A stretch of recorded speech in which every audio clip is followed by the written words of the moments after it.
O rei está morto. Vida longa ao rei. O Windows 10 vai ser encerrado em breve, vai ficar sem suporte oficial da Microsoft. E aí, o que você que ainda tem o Windows 10 na sua máquina pode fazer para não entrar numa roubada?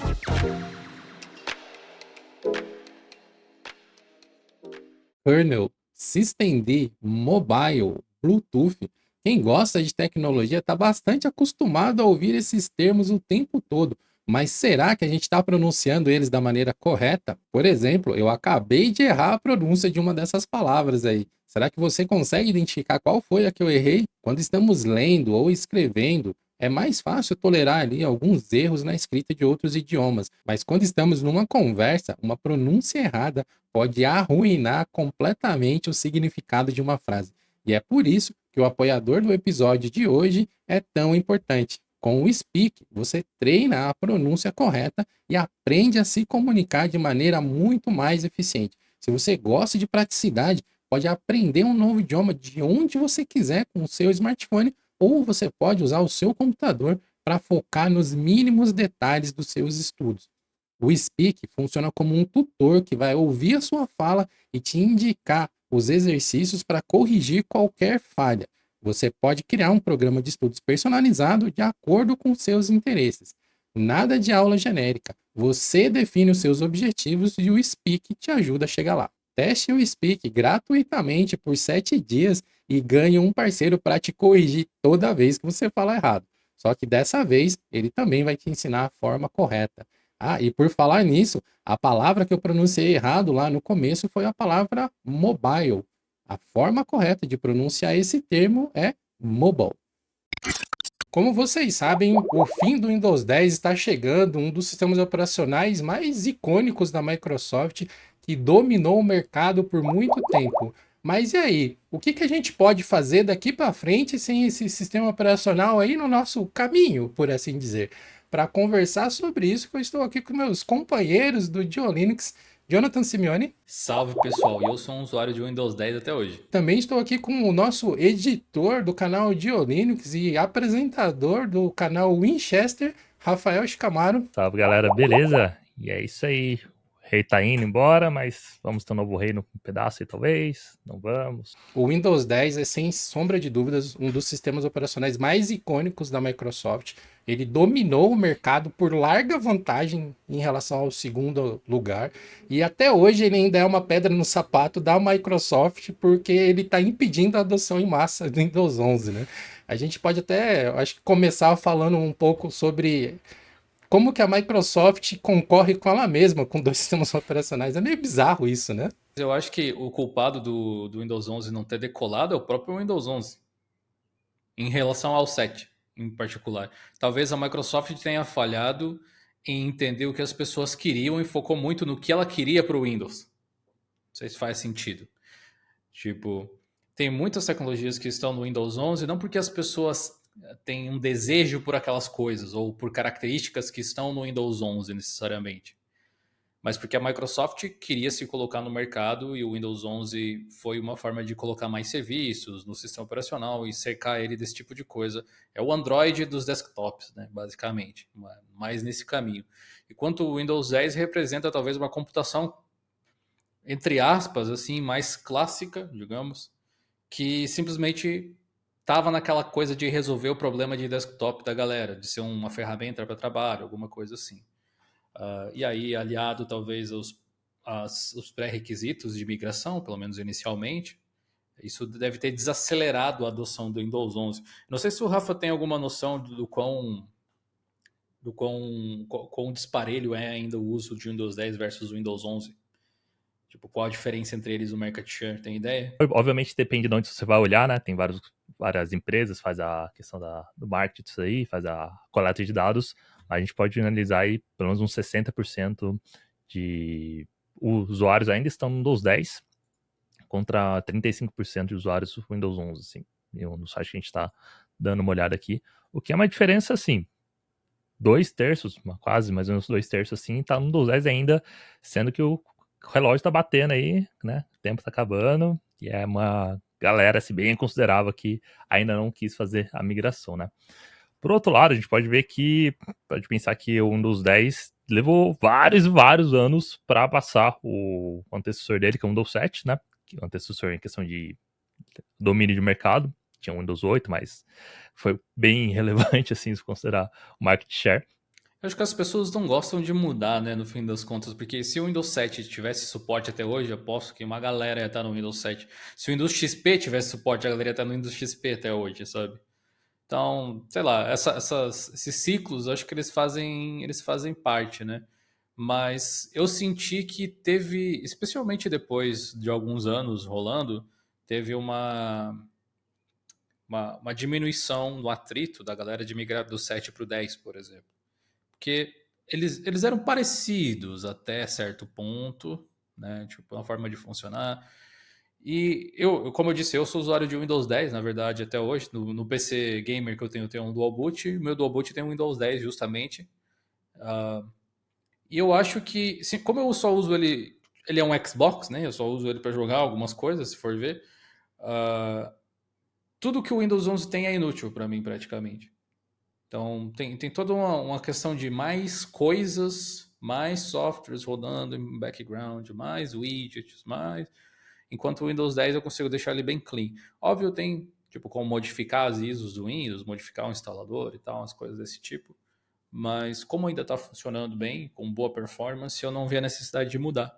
Mas eventualmente isso vai ser necessário, né, para manter ele seguro. No Windows 8, a grande crítica dele era ser tudo muito diferente, né? Apesar de você ter um ambiente desktop, o ambiente desktop ele ficou meio que de escanteio ali, onde o foco era a interface Metro, né? Na época era chamada assim, que era assim, quase um sistema operacional totalmente diferente, era um novo jeito de você aprender a usar o computador, foi uma maior crítica do sistema. Tanto é que no Windows 10 eles fizeram o contrário, deixaram a interface Metro de lado, ela ainda estava ali, mas bem mais discreta, enquanto o desktop voltou a ser o centro das atenções, né? Foi uma coisa que facilitou bastante a adoção do sistema também. E no Windows 11, um dos motivos, talvez, da galera falar que não mudou muita coisa, só ficou mais bonitinho, talvez seja para não repetir esse erro que a Microsoft teve com o Windows 8, né? O 8, digo, muito mais, porque ele trouxe um paradigma de desktop diferente. Mas, de novo, lá naquela situação era a Microsoft querendo o que, tipo, trazer algo que era bom para ela e não necessariamente querendo solucionar o problema que o usuário tinha. Isso aqui é meio complicado de falar isso, porque às vezes as pessoas não sabem o que querem, já dizia o Steve Jobs, né? Mas no Windows 11 eles foram por esse caminho, ainda estão indo por esse caminho, só que deixaram a experiência de uso no desktop um pouco mais semelhante ao Windows 10. Eu acho difícil de justificar certas decisões de design que eles tiveram, porque foi meio que uma coisa de. Mais uma vez, do livro da Apple, né? É tipo, vamos fazer um negócio diferente que a pessoa bate o olho e vai identificar que é outro Windows, não é o mesmo. Porque se deixar essas coisas no lugar que eles costumam ficar, as pessoas não iam saber a diferença entre o Windows 10 e 11, e aí não iam querer desejar um negócio novo, não ia parecer novo, sabe? Aquela coisa toda. Isso vai de muitos elementos, até o próprio wallpaper padrão que aparece no sistema e tudo mais, né? Tem algumas vantagens de estar no meio, mas são decisões assim que eu acho que foram minando um pouco a vontade da galera migrar para o Windows 10, e como hoje é muito mais fácil testar, muita gente fez vídeo a respeito, ninguém estava super entusiasmado. Acho que o hype diminuiu um pouco, né? De certa forma, essa experiência da Microsoft com o Windows 11 me lembra o que o Google fez com aquele Android Honeycomb, sabe? Eles vinham numa pegada de Android ali, e aí veio o Honeycomb, que era outra coisa, que era uma interface, uma abordagem totalmente diferente para a experiência Android que eles já haviam acostumado o usuário a utilizar, já tinha diversos aplicativos prontos, e no Honeycomb eles nem se colocavam da mesma forma, né? Tinha todo um paradigma meio híbrido de desktop com celular. E rolou um pouco disso nessas versões do Windows, eu acho que principalmente no 8, no 11 nem tanto.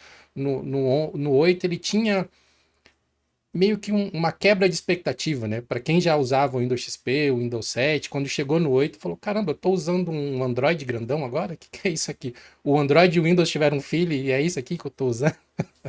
Então, eu acho que rolou isso. E a Microsoft ela não foi tão feliz quanto a Apple, né? Porque a Apple faz isso versão atrás de versão e todo mundo compra o peixe dela, né? Eu acho que o que jogou contra o Windows 8 também foi o fracasso do Windows Phone, Que as pessoas... Eu lembro de ter visto alguém da Microsoft falar isso.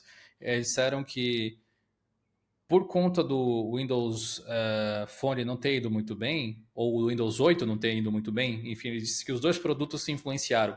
As pessoas reconheciam algo ruim em um lado e olhavam para a outra e viam que aquilo, associavam que aquilo não era tão bom também, e uma coisa foi minando a outra. A Apple, na verdade, o Google também, se pegar, pensa aí as últimas versões do Android mais purão, assim, sem tanta customização de launcher e coisa que algumas empresas fazem, e o macOS, o iOS, eles são lapidações pequenas, na verdade, de design em cima do seu antecessor, né? O Windows 11, o Windows 8 foi tipo vamos trocar tudo. O Windows 11 já foi mais nessa linha de vamos fazer uma incrementação visual modesta aqui, que ainda dê a entender de que é um sistema novo, tipo, as pessoas vão olhar para aquilo e pensar que é diferente, que é outra coisa. Mas não vai ser tão diferente a ponto da galera não saber mais usar, igual aconteceu com o Windows 8, né? Eu acho que eles acertaram bastante nesse quesito, apesar de não ter sido suficiente, aparentemente, para convencer todo mundo a migrar. É que a gente às vezes esquece que tem uma geração inteira aí que tá assistindo a gente assim, que o primeiro computador dele foi o Windows 10. Então, tipo, eles não pegaram essa fase de migração de um Windows pro outro, XP pro Vista, Vista pro 7, então acho que tem essa questão também. Mas antigamente, era a cada 3 anos, uma média, assim, 3 anos, tinha um novo sistema operacional. Então, sei lá, o Windows 10 estava no mercado, ele ia ser aquilo lá, quando lançou, com uma incrementação aqui, outra ali, bem modesta mesmo, mas aquela da experiência de quando o Windows chegou no mercado até o data final dele era basicamente a mesma, né? E, tipo, 3 anos depois do lançamento, aí ia ter um outro Windows, que aí tem uma mudança, então a gente já via essas mudanças em um intervalo um pouco maior. Com o Windows 10, e como eles mudaram para essa questão de ser um serviço, né? A gente começou a ver mudanças às vezes grandes, às vezes pequenas aqui, em questão de meses. Então, deu essa acostumada, então o sistema evoluindo constantemente. E, tipo, se você pegar um Windows 10 de hoje, um Windows 10 de quando foi lançado, em 2015, cara, é um sistema operacional muito diferente. Daria para chamar quase o Windows 10 de hoje em dia como se fosse o Windows 11, se eu comparar o que ele era no lançamento. Tantas coisas que mudaram aqui. Então, teve essa questão de mudança. E eu acho que a questão do Windows 11 ter chegado no mercado e ter causado essa questão de, é quase a mesma coisa, é muito disso. Porque o pessoal começou a se acostumar a esse nível de mudança. Mas tudo bem que o 11 teve um plus a mais ali, uma mudança um pouco maior do que tinha as atualizações do Windows 10. Tanto talvez para justificar ser um novo Windows do que ser só uma atualização mesmo, uma nova interface. Não dá para ser uma DLC do... Exato, não dá para ser uma DLC paga. Então, talvez para justificar essa troca de nome, mas aí sempre vai ter os lados, né? Vai ter o lado que vai achar que não mudou quase nada, tem gente que vai achar que mudou muita coisa e já começa a se perder no sistema.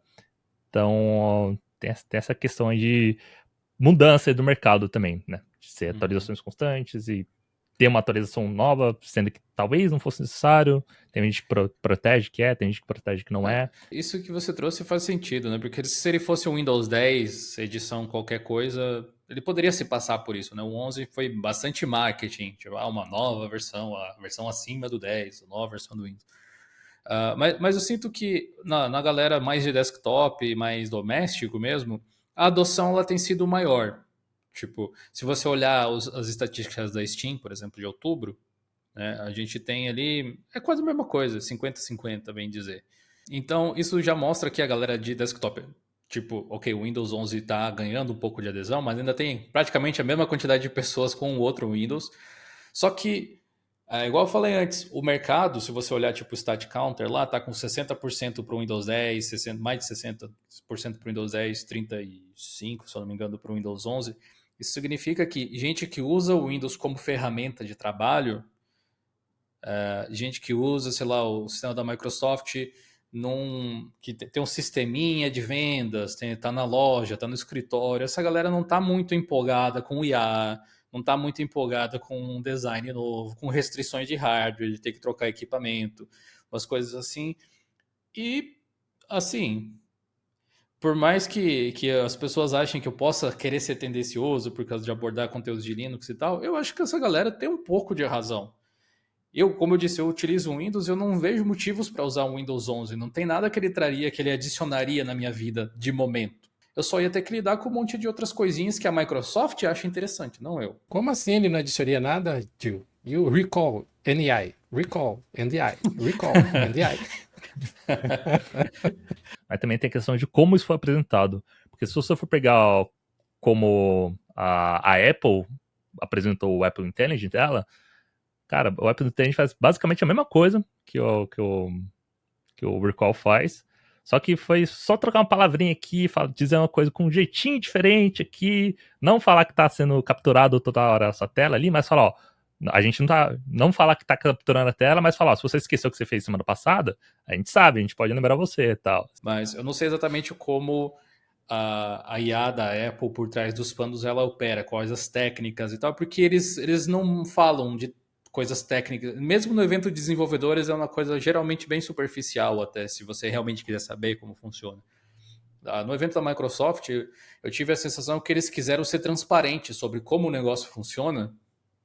E eu Isso acho que foi assustou a isso. galera. E eu acho que isso deu deu tilt em muita gente, sabe? De como assim vai tirar screenshot da minha tela a cada instante? Tipo, eu entendo o desconforto que alguém pode sentir com isso, né?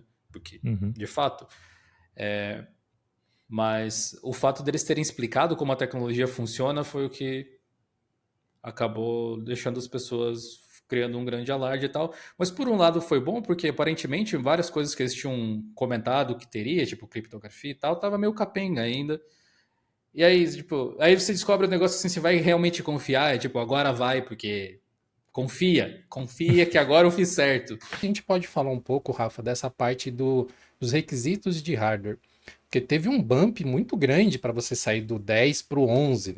E se a gente for considerar, pelo menos no mercado brasileiro, assim, que a média são computadores mais antigos, até pelo custo que é acessar hardware aqui no Brasil, pô, tem uma galera que simplesmente está fora, porque o hardware não vai rodar de acordo com o que a Microsoft gostaria, né? Porque na prática a gente sabe que daria para fazer muito mais concessões, mas tem todo outros interesses aí, né? Tipo, quais foram as reclamações que você mais ouviu assim, nos seus conteúdos lá do canal Winchester sobre esses bumps de requisitos mínimos que teve no Windows 11? O que o pessoal mais reclamou com você? Cara, de longe o TPM, né? O pessoal ainda não entendia para que servia, não entende até hoje também, em alguns casos, mas TPM, ou geração de processador também, é uma coisa que talvez seja o que mais está restringindo a galera. Assim, só fazer uma ponte com a Apple de novo, a Apple teve um problema parecido recentemente, que ela lançou um super processador, o M1, que é tão bom, mas tão bom, que tá difícil convencer a galera a migrar pro M2, M3, M4, assim. Tipo, se você comparar um M1 para um Mac Intel, é um abismo. Agora, do M1 para outros M1, já tem uma diferença, mas talvez não justifique dado o investimento necessário, né? Dependendo do Sim. que você quer fazer. Muita gente usa o computador para acessar a internet, para abrir a planilha de Excel, acessar o YouTube. São tarefas básicas, assim, bem básicas mesmo, que processadores mais antigos, assim, de sexta, quinta, quarta, tem gente com um Celeron de 10 anos atrás e meio que dá conta. Então, para essa pessoa, realmente, ela não sabe por que eu vou ter que trocar, sendo que meu processador, por mais que seja antigo, e eu sei que é antigo, mas ele faz o que eu preciso. Eu não preciso abrir uma planilha de Excel que antes que eu abro em 2 segundos, não preciso abrir ela em meio segundo. Para mim não vai fazer diferença. Por mais que seja uma porcentagem gigantesca de desempenho, para a pessoa não faz muita diferença. Então é isso que está sendo difícil fazer a pessoa entender por que ela precisa trocar de hardware para ter um sistema novo, sendo que o atual meio que já dá conta para ela. Tipo, qual que é a explicação que eles dão? Por que eles não querem suportar certos processadores? A explicação deles foi questão de segurança. Segurança, processadores mais modernos, evitar falhas.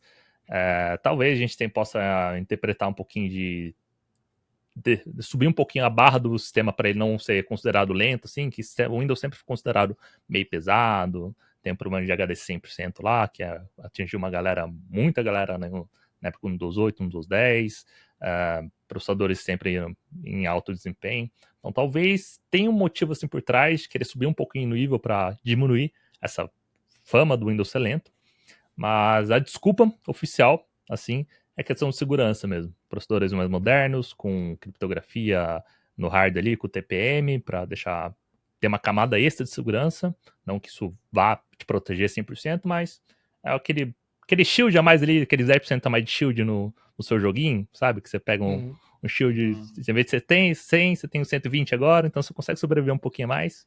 Não garante que você não vai morrer na partida, mas você tem a sobrevida ali de segurança. Então, a maior coisa oficial, a maior desculpa oficial, sim, é a questão de segurança mesmo. Eu não lembro, até se vocês lembraram uma coisa, teve uma época que teve vários processadores Intel, teve problemas similares ao que aconteceu recentemente, mas foi uma outra vulnerabilidade que realmente não tinha solução.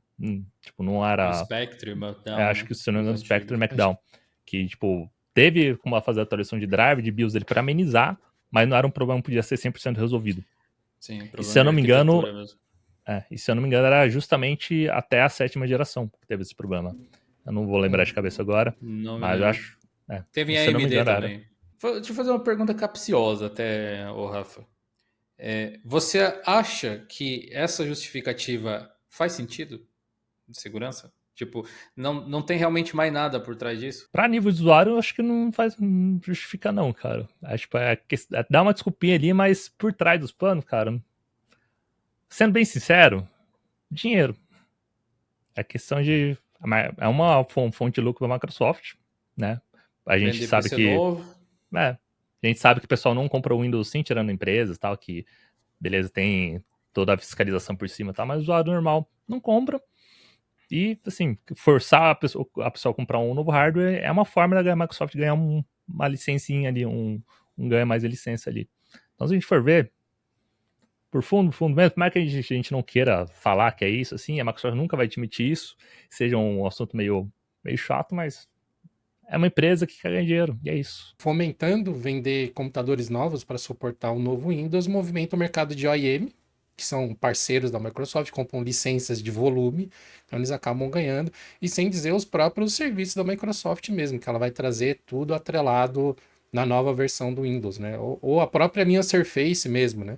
Convencer a galera a comprar um Surface para já vir com uma máquina homologada para o novo sistema operacional, com todos os recursos e tal. Então, tem várias vertentes aí de onde eles estão tentando beliscar uma graninha, né? Eu tenho a sensação que eles esperavam que o Windows 11 fosse, tipo, todo mundo quisesse usar o Windows 11. Tipo, transformar ele num objeto de desejo. E aí, quando você coloca essas limitações técnicas, as pessoas, tipo, nossa, o Windows 11 eu quero, vou abrir a carteira. Não foi isso que aconteceu, sabe? Teve, tipo, o plano, eu acho que originalmente era esse, porque não tem motivos para você limitar essas coisas. O Windows funcionou a vida inteira sem isso. É melhor você ter todos esses recursos para ter criptografia de disco, etc. É melhor, o Windows vai ter esses recursos, ele vai te proteger melhor. Mas você querer ter ou não ter essa proteção ainda poderia ficar na mão do usuário, porque aí, digamos, eu tenho um PC antigo, né, que nem vocês estavam dando como exemplo, muito bom ainda, faz tudo o que eu preciso fazer, igual o Rafa falou, eu não preciso fazer muito, e daí eu não vou poder estar numa versão mais recente do sistema operacional com os patches de segurança, mesmo que seja um pouco menos seguro do que outros computadores que têm certos recursos de hardware que o meu não tem. Então, ao invés de ter um pouco menos de segurança, de ter aquele shieldzinho menor, eu vou ter zero shield, porque eu não vou poder nem usar o sistema novo. Mas se você for ver, assim, a questão que você falou de querer que o Windows 11 fosse um objeto de desejo, acho que isso se aplica também a qualquer mercado. Acho que até a gente aqui, tipo, a gente lança um vídeo novo, todo vídeo que a gente lança, assim, a gente fala, mano, esse vídeo aqui eu quero que as pessoas desejam ver esse vídeo. E muitas vezes a galera não quer, a gente lança e o pessoal não liga, aí você fica meio, puta. É como se o Windows 11 fosse a nova temporada de Stranger Things para Netflix. É por isso que as pessoas vão abrir a carteira e assinar a parada, entendeu? Para poder consumir aquele conteúdo. Eles esperavam que o Windows 11 trouxesse as pessoas, eu acho. E daí, dentro do Windows 11, tem todos os serviços que eles estão tentando ofertar em torno dos produtos da Microsoft. Eu acho que, ao invés de ser um Stranger Things, ele foi alguma coisa popular, mas menos famosa, que trouxe algumas pessoas, mas fez outros cancelarem a assinatura, sabe? Tipo, Foi a última temporada de Game of Thrones. Última temporada de Lost, né? Pra quem é mais velho vai lembrar também. O pessoal. É que naquela época não tinha esses canais de streaming, né? Senão com certeza eu teria cancelado minha assinatura na época de Lost. você colocar uma coisa que chame a atenção por trás da sua assinatura, ou de um plano novo, ou de qualquer coisa assim, faz sentido, é uma tática de marketing mais antiga que anda para trás, como se diz. Só estou dizendo que eu acho que não funcionou do jeito que eles esperavam, porque o Windows 11 não foi o que as pessoas esperavam que ele fosse, ao que parece, sabe? E conforme ele vai evoluindo, tem a impressão também que ele vai se distanciando cada vez mais do que o simples usuário quer. Tipo, o entusiasta de Windows, o Rafael Shikamaru dos Windows aí, talvez ele tá, tipo, super ansioso pelas novidades que a Microsoft vai trazer, e com razão, porque tem muita coisa interessante. Mas o carinha lá da planilha, o carinha do que vai abrir o Chrome para acessar o Facebook, meio que tanto faz todas essas parafernálias, e isso só faz com que o computador dele fique menos bom, parece. Uma impressão que eu tenho, assim, sobre a Microsoft não é de hoje. Eu acho que é um erro recorrente da estratégia de vendas da Microsoft, que é exatamente o oposto do que a Apple faz, né? A Apple tem aquele princípio lá do comece pelo porquê, né? Comece, start with the why, né? Que até tem aquela palestra do Simon Sinek, se eu não me engano, falando sobre isso, que é focar mais no porquê que as pessoas vão fazer e não como elas vão fazer as coisas. E a Microsoft, ela sempre vem com esse monte de coisas técnicas, números, recursos, coisas para nerds, mas não sei se eles esquecem ou se é uma falha de engenharia do marketing da Microsoft entender que a maioria das pessoas não são nerds. Nerd é um nichinho assim, tipo, vocal pra caramba, né? Que é muito presente na internet em diversos segmentos, mas quando você Vamos olha aqui, pro inclusive, mercado, né? exato. Mas quando você olha pro mercado, nerds são quase que insignificantes em termos de proporção, assim. Tipo, o mercado empresarial é muito mais importante pro desktop da Microsoft do que nós, assim, que somos entusiastas. Nerds são insignificantes. Silva Edson. Eu acho que tem que ter esse exercício, assim, de analisar mercado. Tipo, a gente faz isso o tempo inteiro, usando o exemplo do Rafa aqui sobre vídeos. Pô, a gente sempre considera isso nos nossos conteúdos, o público com o qual a gente quer falar. Não adianta a gente trazer, sei lá, um vídeo, tipo, eu adoro marcenaria. Cara, não dá pra eu fazer um vídeo de marcenaria aqui de Linux Labs. Tipo, vai ter 10 pessoas que vão assistir, se muito, entendeu? Talvez, sendo que 3 vão ser meus familiares, porque eu falei, ó, acessa o vídeo lá que eu postei. Mas assim como o lance do anúncio do Recall, tudo é uma forma de. Tudo depende de como você apresenta. Se você construiu o meu PC com madeira, acho que dá para fazer um vídeo, por exemplo. O que vai sair no final, não sei. Mas... Fiz uma mesa de marcenaria com LED. Tem gente que só tem LED ali já. Ó, mas aí já tá o ato falho, tá vendo? Vocês já estão direcionando pro público nerd. Então vocês já Ah, estão fazendo o que a Microsoft não fez, Tá, tem que é razão, tem direcionar pro razão. público certo. ok. O meme lá do. Agora perdi meu argumento. E, sinceramente, eu acho até, como eu posso dizer assim, compreensível do lado da Microsoft ou de qualquer empresa que vende licença tentar fazer uma parada dessa. É lógico que nós, como consumidores, vamos comprar esse peixe ou não. A gente vai aceitar o argumento deles ou não. O problema é que os argumentos que a Microsoft usou para tentar vender o Windows 11, eles são muito facilmente quebráveis. Porque, meu, você tava com a versão Release Candidate do Windows 11, que eles falaram, não, precisa de hardware não sei o que e tal. Estava rodando num Computer Sauro Rex lá, com um HD mecânico perfeitamente bem, atendendo as pessoas. Ah, mas a Microsoft disse que não roda. Não, mas tá aqui rodando. A gente tem um monte de vídeo assim na internet, né, dessa época de pré-lançamento do Windows. Aí você fala, pô, Microsoft, vai mentir na caruda, você mesmo? Como eu enxergo o Windows 11?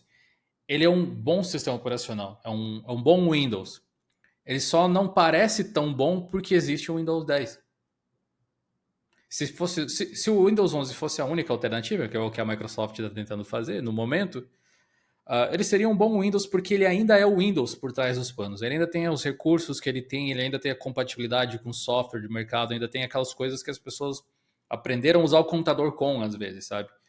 Agora, essas outras perfumarias que eles colocaram por cima, eu não sei se realmente eles acreditam que é isso que faz as pessoas se encantarem pelo Windows, quando não é. Tipo, as pessoas gostam do Windows porque é um sistema, entre aspas, barato, pelo que ele pode fazer. Mesmo que você compre uma licença de 1.000 e tantos reais, vamos supor, você tem uma licença de um software feito por uma empresa trilionária que você pode instalar e reinstalar em quantos hardwares diferentes você quiser. Isso você não faz com o macOS. Não vamos falar de Linux, vamos falar sobre esses dois no momento. Mas comparando com a Apple, por exemplo, que é a competição principal nos Estados Unidos, por exemplo, que é a sede das duas empresas, né? Você tem uma licença que você pode fazer e trocar hardware, e você tira uma GPU da AMD e bota uma da NVIDIA e funciona, e tem driver para tudo que é periférico tem potencial de funcionar, é raro você não achar um driver para alguma coisa. Você tem um sistema que roda praticamente todos os principais softwares do mercado, tirando algumas poucas exceções, talvez. funciona para servidor daquele jeito, para algumas coisas é muito bom, para outras, pero não muito, né? Não tem um custo-benefício tão bom, mas funciona. Enfim, é um sistema bem amplo, bem completo. Nada disso tem a ver com o que o Windows 11 trouxe. Nada. Zero. Zero. As empresas que utilizam o Windows usam para solucionar outros problemas. E acho que é isso que acaba deixando as pessoas tipo meio minguadas. Quem usa o Windows 11 usa de uma forma mais doméstica, porque quer ter as novidades e quer as transparências, quer o negócio mais arredondado, as coisas assim, sabe? As versões Tem a novas dos recall? Não, softwares mentira. antigos. Esse eu acho poucas pessoas querem. Quer perguntar pro Copilot como que abre o painel de controle antigo, coisa assim. Esse argumento que você usou agora, Gil, me bateu aqui, me desbloqueou memórias, me lembrou de uma parada. Sabe quando que a gente viu exatamente a mesma coisa acontecer com a Microsoft? Quando eles lançaram o Lançou o Windows Windows. 7. Eu ia falar exatamente a Ninguém mesma coisa. queria sair do Windows XP. Tipo, a Microsoft teve que, tipo, apontar uma arma pro pessoal e falar, ó, ou vocês instalam o Windows 7 ou eu vou explodir seu computador. Porque ninguém queria trocar. De Mas todo novo, mundo né, saiu eles do Vista caíram. bem feliz, né? Ah, ninguém foi pro Vista, né? Quem? O Eu coitado do usava, Windows eu Vista, usava. cara. Tipo, o Windows XP inevitavelmente parou no tempo. A Microsoft parou de desenvolver recursos em cima dele. Mas eu acho que tem um plot semelhante. Ele era uma ferramenta que resolvia problemas, simplesmente. Aí a pessoa tinha uma outra coisa para resolver o mesmo problema, só que tinha um requisito de hardware o dobro. Aí pensa assim, mas eu já estou fazendo o meu trabalho perfeitamente bem com isso aqui. Agora você está me dizendo que eu não posso usar isso aqui porque você não quer, eu tenho que botar um outro que não vai funcionar aqui, e aí eu vou ter que gastar para comprar um outro negócio. Isso é muito close to home aí com o Windows 11, né? Tentando ver pelo lado positivo da coisa, né? Tentando ignorar os problemas, vendo o lado positivo. Se não existisse essa restrição, talvez, sim, talvez não existiria a tecnologia que a gente tem hoje. Né? Porque talvez o mercado iria tentar se acomodar muito a hardwares mais capengas, assim, que resolver aquele problema, mas não era capaz de resolver um problema que talvez futuramente fosse surgir, ou teria uma tecnologia legal lá na frente, que poderia não só resolver um problema que já tinha de uma forma melhor, como criar novas possibilidades para a pessoa que a pessoa nem imaginava. Então, por mais que seja ruim, e eu concordo que seja ruim, restrições de hardware tão fortes assim, igual tá tendo, pode ser, a gente torce, cruzamos os dedos aqui para que futuramente, assim como o Windows 10 de hoje é completamente diferente do Windows 10 quando foi lançado, o Windows 11 de amanhã, de um ano, daqui 2 anos, seja uma coisa realmente bem melhor e bem justificável do que o Windows 11 de hoje, quando foi lançado o sistema. Então, quem sabe, é assim, tô tentando ser positivo aqui. Eu acho que você tem razão nesse aspecto. Algumas restrições promovem a evolução tecnológica. Fato. Mas eu acho que é o motivo errado para você promover a evolução tecnológica.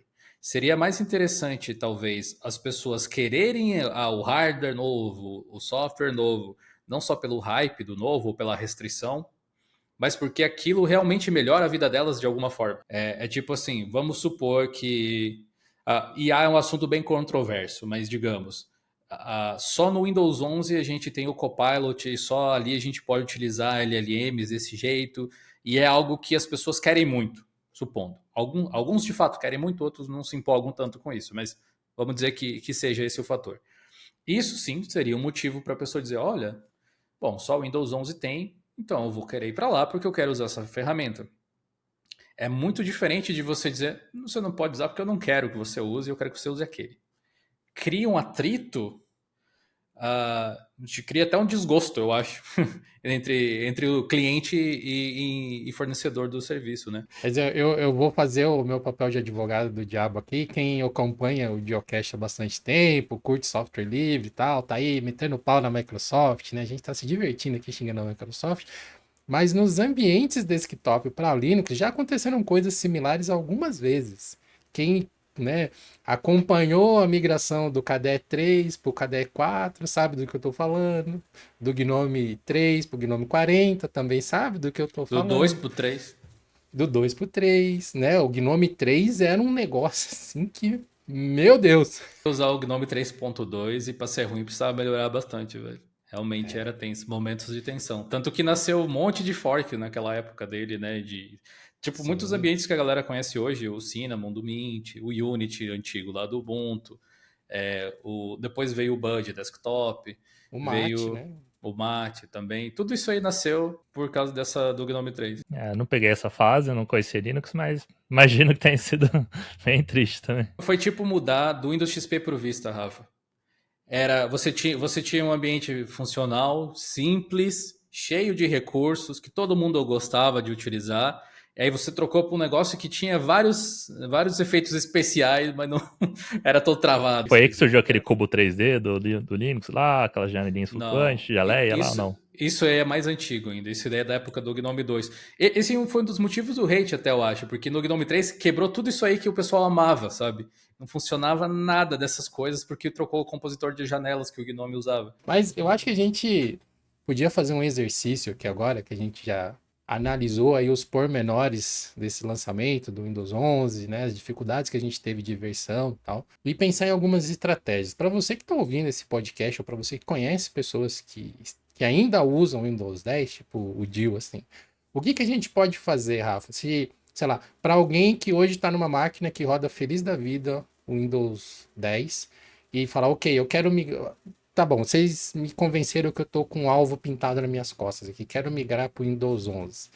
O que que essa pessoa pode esperar, assim, tipo de benefício? Sei lá, se você tivesse que vender o Windows 11 para alguém, Rafa, você tem seu tempo aí. O que que você falaria? Sabe por que é foda? Porque é aquilo que a gente falou, é muito parecido, tem umas firulas aqui e ali. Tô olhando pro meu aqui tentando lembrar alguma coisa agora, mas o que eu consigo pensar, assim, abas para arquivos é uma coisa que eu acho legal, eu acho que dá um ganho de uma qualidade de vida bacana pro usuário. Barra de tarefa centralizada ali, eu acho super legal. Eu mexia no Windows 10 para ter isso, falar, mano, o Windows tinha que ter isso aqui nativo, eu acho super bom, tipo, é bem prático, assim, é um conforto de usar. Mas, cara, de feature mesmo, é complicado, porque muitas coisas legais, até que chegaram no Windows 11, foram novidades do sistema, tipo uma nova loja com bem mais aplicativos, você podia baixar aplicativos agora, você não precisa mais compilar uma versão moderna, Metro lá para os aplicativos seus, pode pegar o aplicativo que você já tem, WinRAR, 7-Zip, o aplicativo que você, e subir lá na loja e disponibilizar para todo mundo, OBS e tal. Tem a OBS até hoje, tem todos os navegadores, tirando o Chrome, porque a Google tem tem a birrinha dela lá, não quer, mas todos os outros navegadores tem lá para você baixar, então você não precisa mais usar o Edge ou o Internet Explorer, como muitas pessoas falam, para baixar outro navegador. Você pode baixar pela loja agora, você nem precisa abrir o Edge hoje em dia. O próprio Copilot mesmo, que você pode não usar, mas tem pessoas que acabam usando e já tiram proveito disso, inteligência artificial ali do ladinho, são recursos que tem no Windows 10 também. Tipo, a Microsoft pegou tudo isso aqui, ó. Então, no Windows 11, se você quer legal, vamos pôr no Windows 10 também para você começar a usar também. Tá lá. Então, é difícil ter uma feature killer, assim, que convença. O próprio visual das coisas, talvez, mas até isso, existe tema do Windows 11 pro 10, se você quiser aplicar o visual. Sim, tem que lá, o Windows não se dá muito bem com tema, é difícil você conseguir aplicar um tema e o sistema se comportar bem, né? Porque normalmente a maioria dos temas está rodando em cima do que já está rodando por trás. Então você tem a interface do Windows mesmo, que vai ficar sempre rodando, e ter outra por cima, ou seja, é acumulativo a questão do peso. Tem uma galera que consegue fazer uns macete bom, mas é bem raro. Mas são pouco. Eu acho que a gente vai começar a ver agora. A Microsoft tentou fazer alguma coisa agora com o Recall, por exemplo. De trazer uma coisa realmente, que seja realmente exclusivo no Windows 11, que possa realmente mudar a forma de usar o sistema para supostamente algo melhor. Mas foi um tiro que saiu pela culatra. Por exemplo, o aplicativo de fotos. Agora ele tem upscale de imagens. Então, você pode abrir uma foto ali e fazer um upscale de imagem de lado ruim. Só para Copilot Plus PC. Então, tipo, precisa além do de... NPU. Precisa da NPU, né? O pior de tudo é que poderia rodar tranquilamente no CPU, numa GPU que a galera tem ali. Não sei porquê. É realmente para vender a máquina lá, cara. Eu mal uso o WSL. Esses dias usei atrás para fazer um vídeo de Docker lá. Fazia muito tempo que eu não usava WSL para nada. Acho que eu usei 2 vezes na vida. Uma para fazer o vídeo com você, quando a gente se conheceu, quando a Microsoft anunciou isso aqui. E foi a melhor coisa do WSL para mim, foi fazer esse contato entre a gente. E outro foi fazer o vídeo do Docker. Depois eu nunca mais usei. Apesar que eu não sou o tipo de usuário que usaria isso, mas já nicha bastante. Aí tem o WSL 2, que tem interface gráfica, você já coloca um nicho dentro do nicho que mal usa, aí... Eu acho que faz muito sentido os apps estarem centralizados e o menu abrir no meio, especialmente em telas muito grandes. porque senão você fica, tipo, procurando. Exato. Não é uma realidade, óbvio, de todo mundo, mas se você tem um monitor 4K, se usa até uma TV, às vezes, sei lá, eu acho que o Rafa usa uma TV, né, se eu não me engano, até, É. faz bastante diferença de você não ter que ficar catando no cantinho as coisas. Faz bastante Nossa, muito. diferença. O que eu quis dizer é que o fato deles terem jogado o menu para o meio e originalmente nem ter nada do lado esquerdo foi só para ser diferente, não foi porque, nossa, esse aqui é o design pattern que precisa. Inclusive, eu acredito que tenha sido porque o Chrome OS era assim e eles estavam perdendo mercado nessa parte de escolas nos Estados Unidos para o Chrome OS. Então, eles criaram uma experiência Chrome OS-like para que as crianças que aprenderam a usar computador com o Chrome OS pudessem migrar para o Windows 11 se quisessem, e aí ia ser parecido. Acho que a gente podia aproveitar para dizer que, para quem não percebeu ainda, o Windows 10 está chegando perto do fim da sua vida. É uma oportunidade enorme para as distribuições Linux focadas em desktops aí abocanharem alguns usuários. E eu, sinceramente, eu não estou vendo uma movimentação muito ativa, né, da comunidade de desenvolvedores, das distros. Eu acho que, se eu não me engano, a System76 fez alguma coisa falando do fim do Windows 10 e promovendo alguma coisa do novo desktop Cosmic. Se eu não me engano, a SUSE fez alguma coisa pro SUSE Enterprise Desktop, não pro OpenSUSE. Então, assim, algumas coisas bem mais nichadas, com alcance bem menor.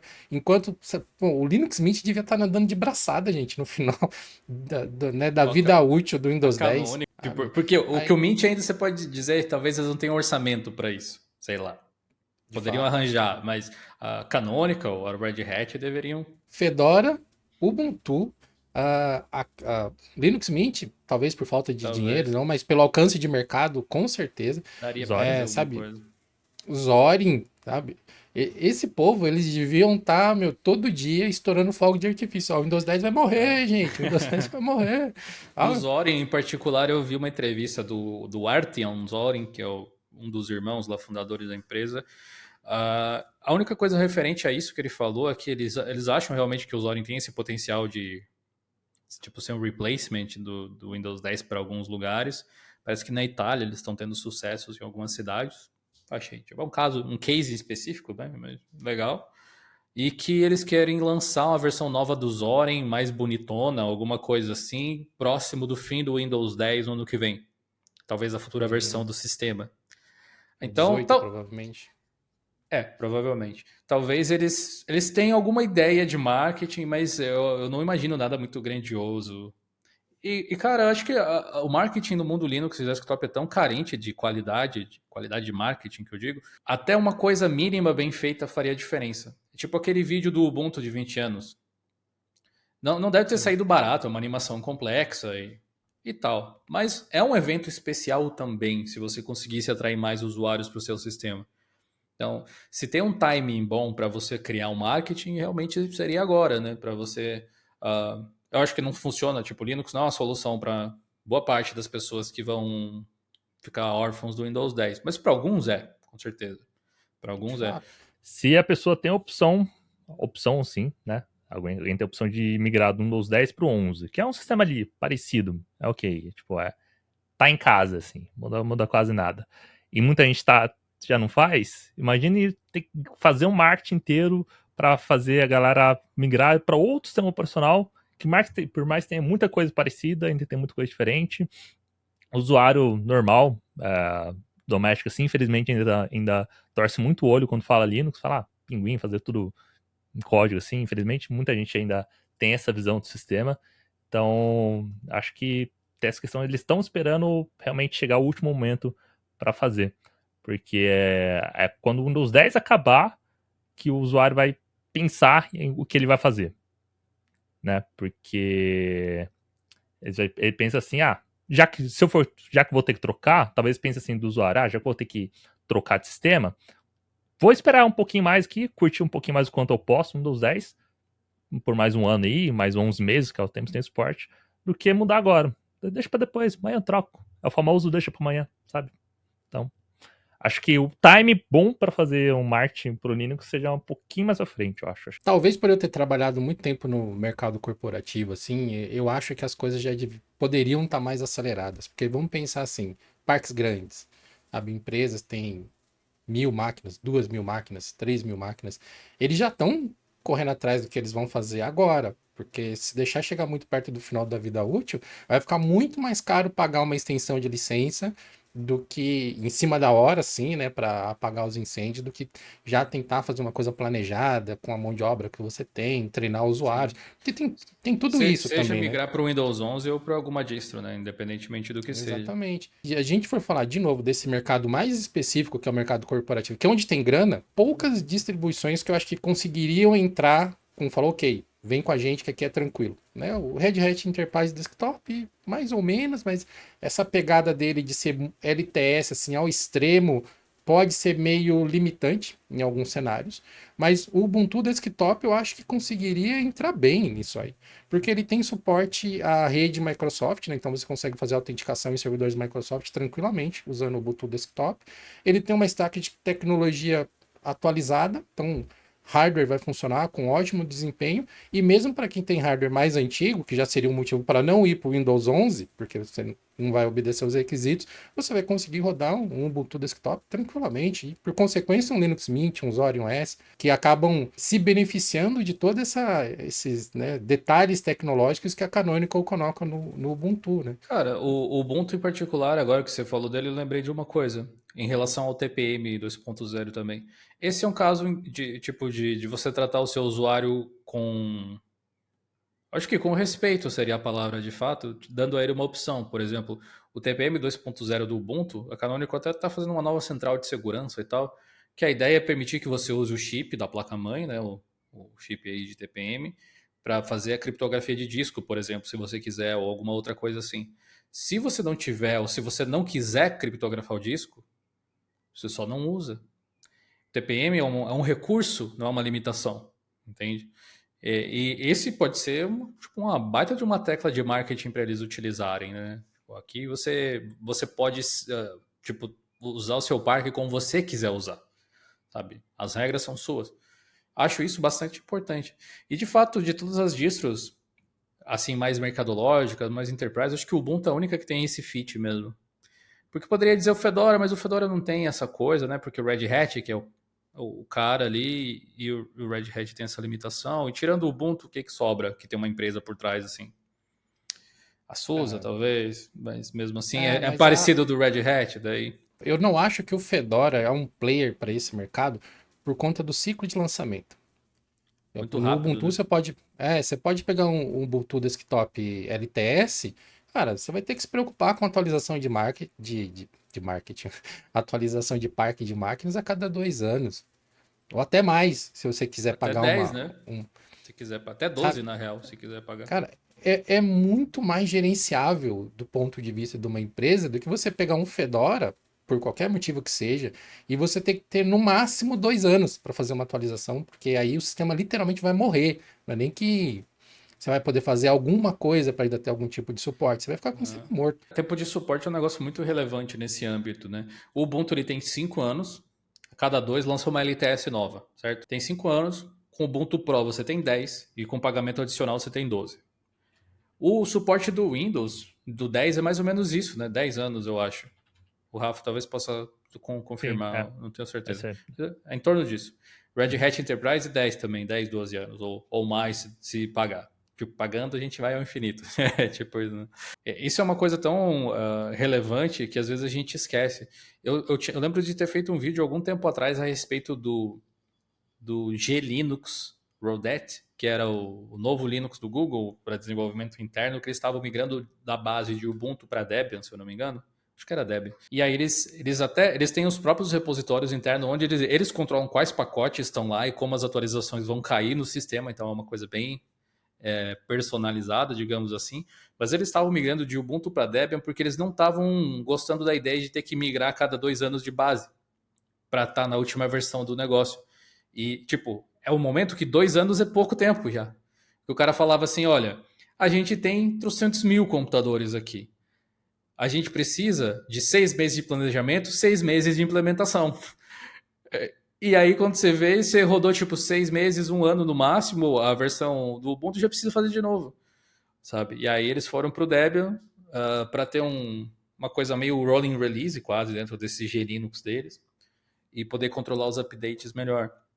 Foram pro Debian porque é mais próximo do Ubuntu, né? As tecnologias que eles rodavam já. Mas... Curiosidade aí pra galera, esse vídeo do GLinux aí foi o primeiro vídeo do GLinux que eu editei, inclusive. Ó, Olha só, não Mas eu, lembrava disso.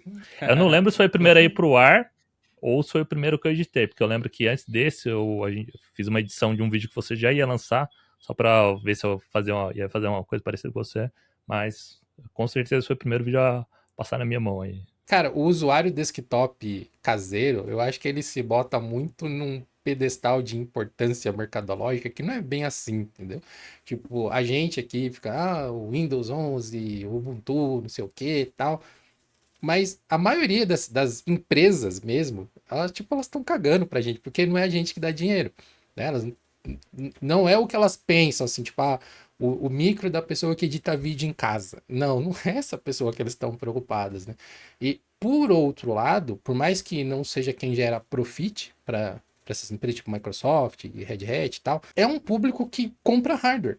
Então, por outro lado, a gente movimenta, a gente, por ser entusiasta, a gente acaba movimentando outras áreas, assim, e acaba sendo muito vocal. Então, muitas vezes a gente não tem uma influência de comprar muito, mas a gente tem a influência de influenciar outras pessoas nas tomadas de decisão, né?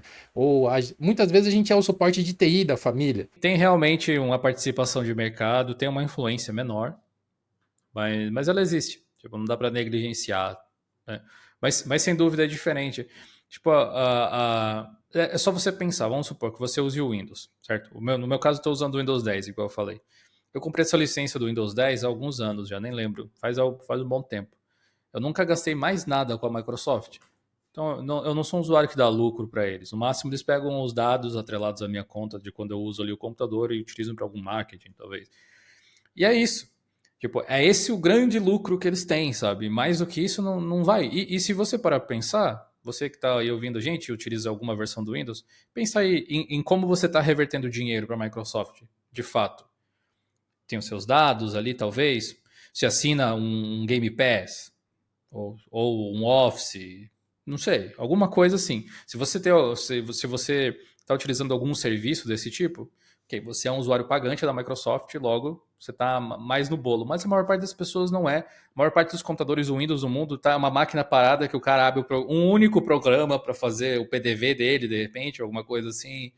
Agora, na parte de Enterprise, realmente o negócio é um pouco mais louco, né?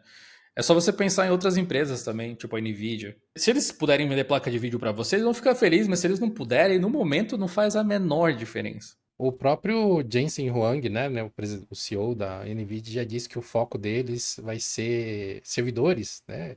AI, servidores, essas coisas assim, numa entrevista desse ano ainda.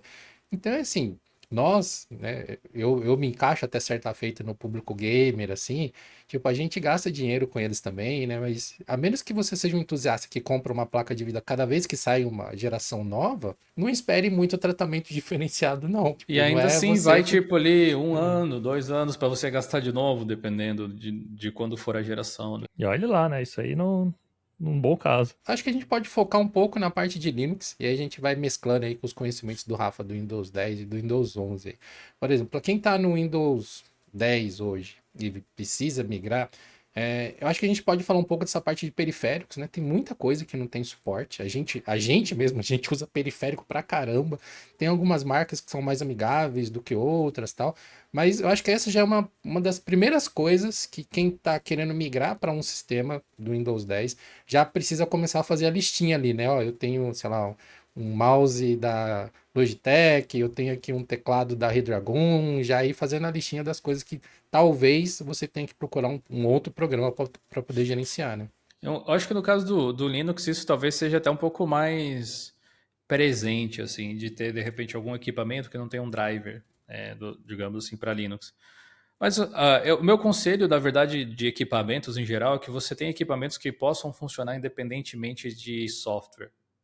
Cara, eu tenho minhas coisas aqui, eles têm software, a Apple Maker tem software para Mac, para Windows, se eu precisasse configurar o meu teclado. O mousezinho da Logitech tem o software dele. Eu acho que eu só instalei no Mac uma vez. Mas eu não gosto de precisar disso para usar eles. Então, eu só configurei e deixei. E no caso do Linux eu nem configurei, eu simplesmente uso como eles estão aqui, não tem nenhum recurso dele que eu queira usar. Mas se eu tivesse, se eu fosse o cara dos macros, né, o Rafa tem um monte de teclado, você também tem essas coisas adicionais, talvez isso aí fizesse falta. Então, esse é o tipo de coisa que tem que colocar na lista. Às vezes, especialmente periféricos mais comuns, teclado, mouse, fone, webcam, que mais, microfone, coisas assim, caixa de som, vai funcionar em qualquer sistema.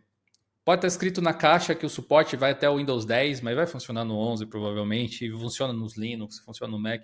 Esses dias mesmo a gente fez um unboxing de vários produtos, um deles era um mouse que eu acho que ia suporte até o Windows XP, ou o Windows Vista, alguma coisa assim, Caracas. na caixa, né? Escrito na caixa.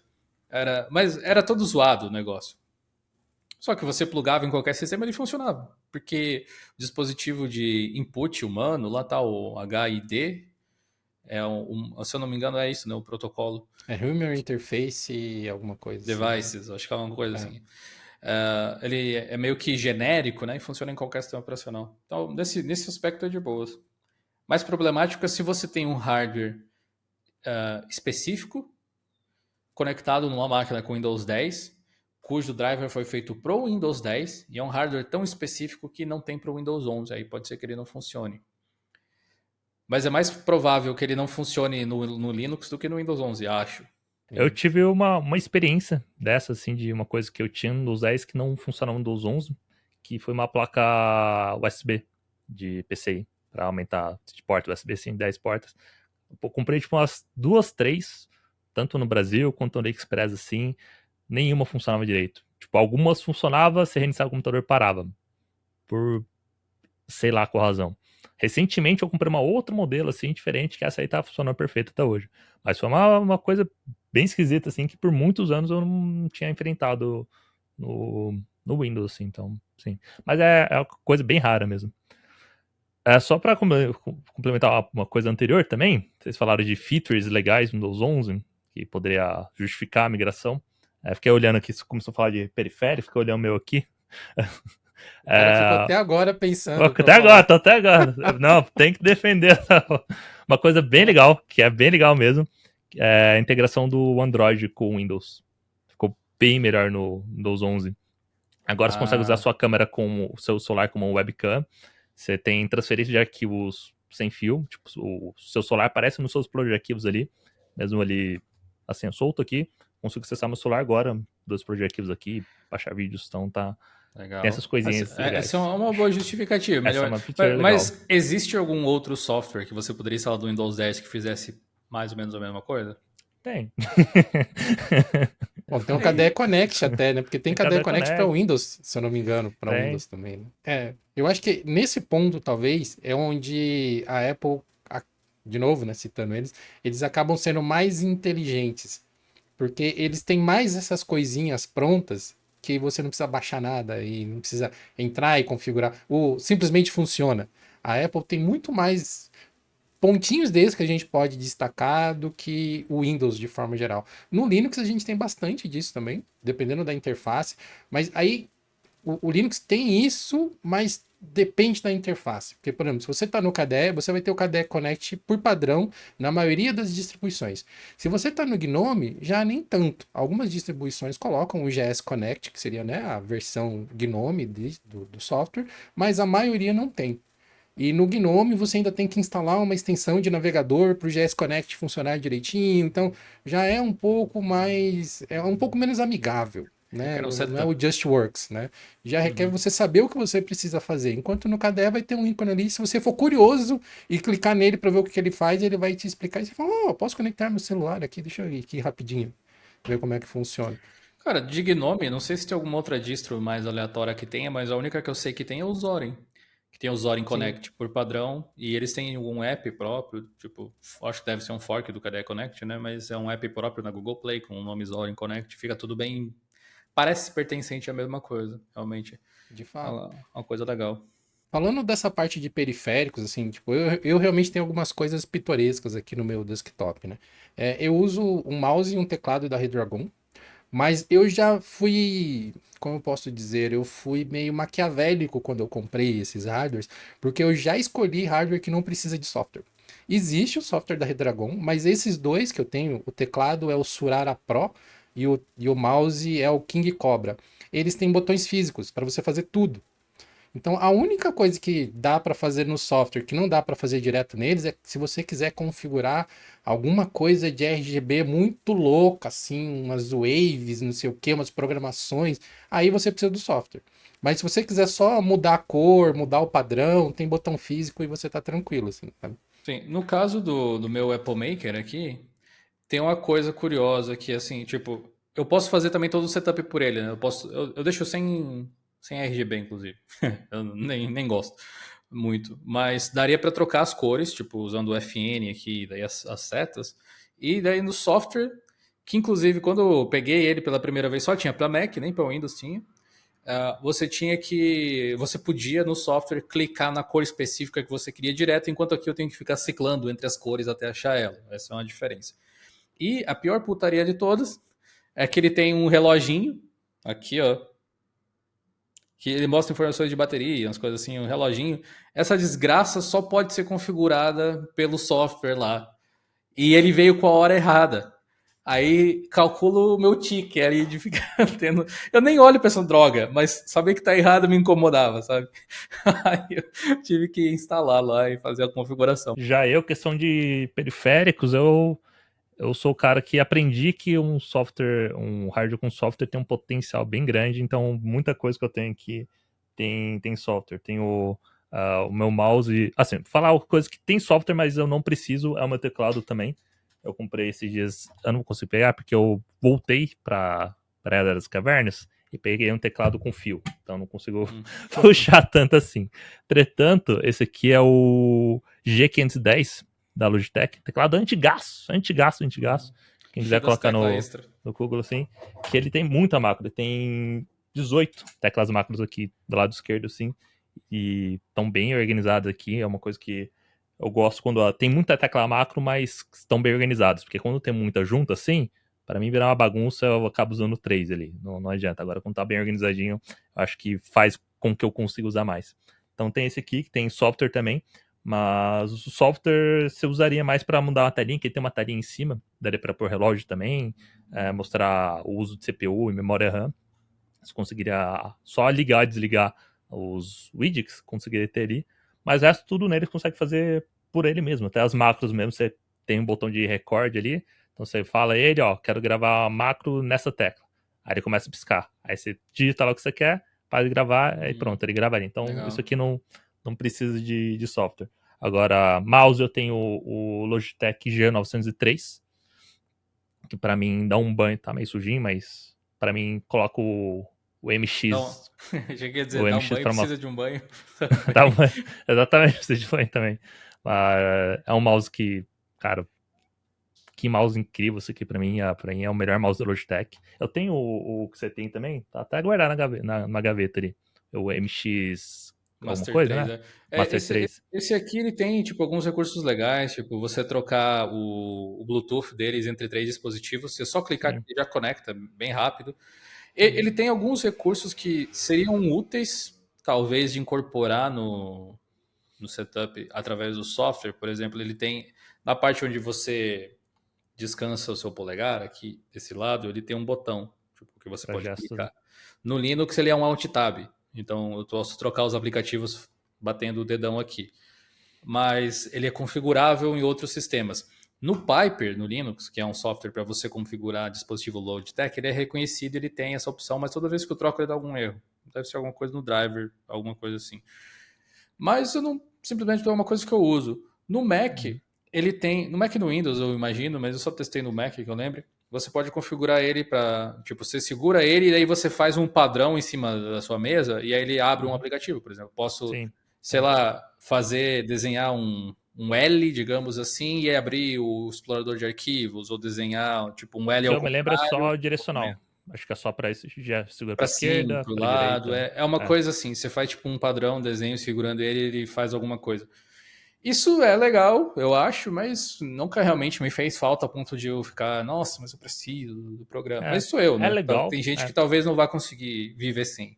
Eu acho legal também, mas eu comprei esse aí pensando nisso, achando legal. Comecei a usar, falei, mano, dá muito trabalho você fazer um gesto ali, segurar. Não é tão confortável você segurar e fazer o gesto, eu não consigo me adaptar, não. Eu gostei dele pela ergonomia, principalmente, e eu gosto do scroll lateral que ele tem aqui também. Uhum. A featurezinha que não é a única forma de você. Se você segurar o Ctrl e rolar o scroll normal, ele funciona igual esse scroll lateral.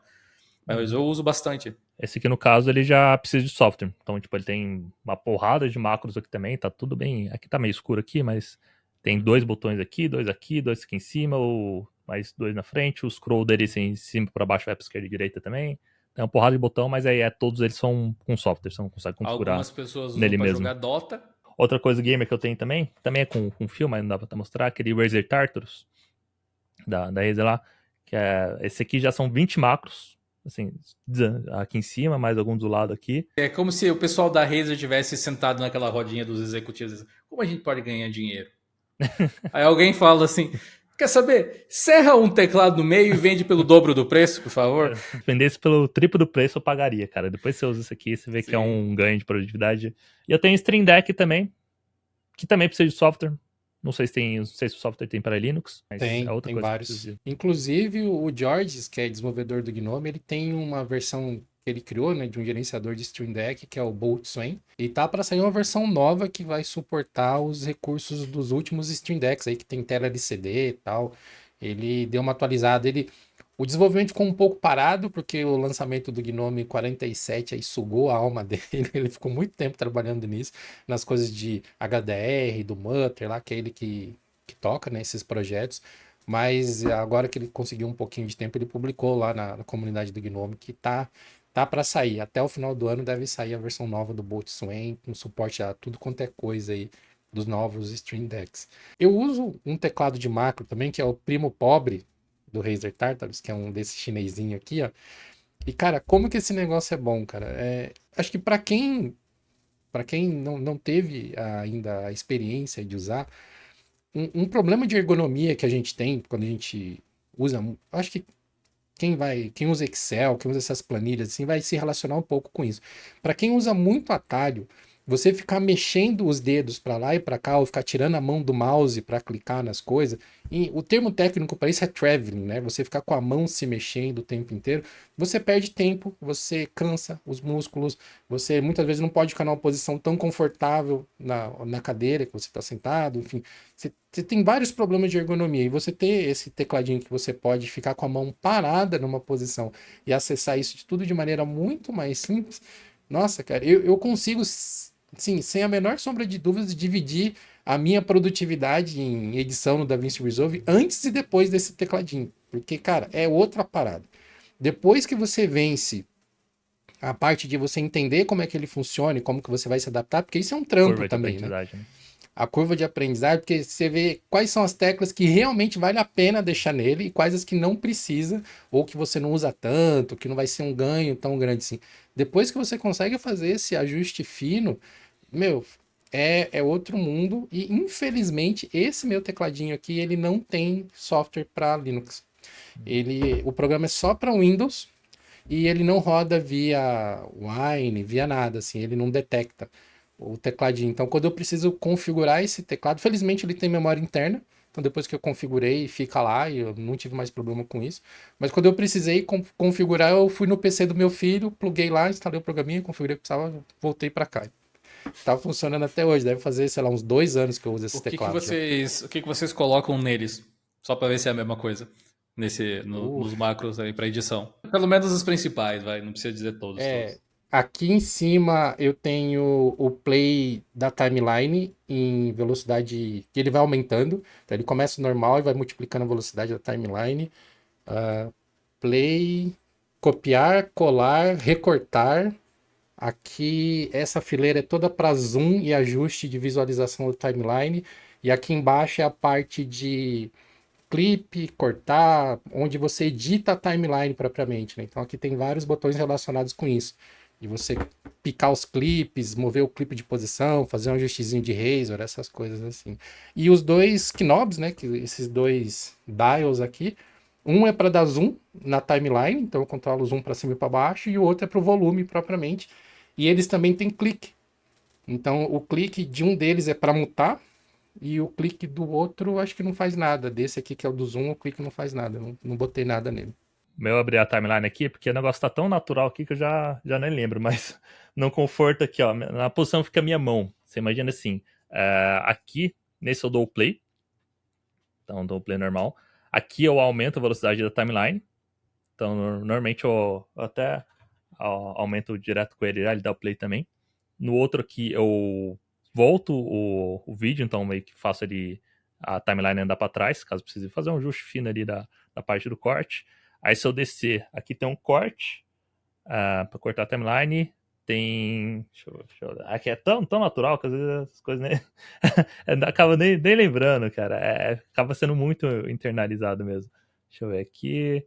Tem um que você corta e ele já deleta a parte do vídeo anterior. Ou seja, ao invés de cortar e deixar o espaço no vídeo, ele corta e já puxa a timeline. E o outro botão ele faz a mesma coisa para frente. Então ele corta e joga toda a timeline para frente. Eu tenho um que é um presetzinho de. Ele habilita o preset aquele pop-up que eu faço nos vídeos, quando vai surgir alguma coisa na tela, assim, já um botão ali que eu uso bastante. Outra é um preset de animação de texto, que usa bastante também. Outra para voltar os cortes, então você tem vários cortes, eu aperto o botão ali e volto pro corte anterior, para dar play de novo, ver a parte daquele corte para frente. Outra ali avança outro corte, outra ali aplica a transição. Cara, é que tem muito botão aqui nele. E aí na outra, no mouse, tem um botão no polegar eu uso para copiar. Aí no outro lado, o oposto dele é o colar. Então copio com o botão, colo com o outro. E o do scroll, que tem para cima e para baixo, para a esquerda eu uso da Ctrl Z. Então, quando preciso voltar uma coisa, eu parto para a esquerda. E para a direita eu dou um Ctrl S para salvar. Além de ter botão de deletar nele também. E assim, a gente usa para editar vídeo, mas esses teclados macros eles são úteis para qualquer coisa. Então, você pode usar em planilha do Excel, no editor de texto. Se você é programador, você pode ter várias macros configuradas nisso também. Então, assim, são ferramentas que estão limitadas à sua criatividade em qual ação que você vai botar no botão ali, né?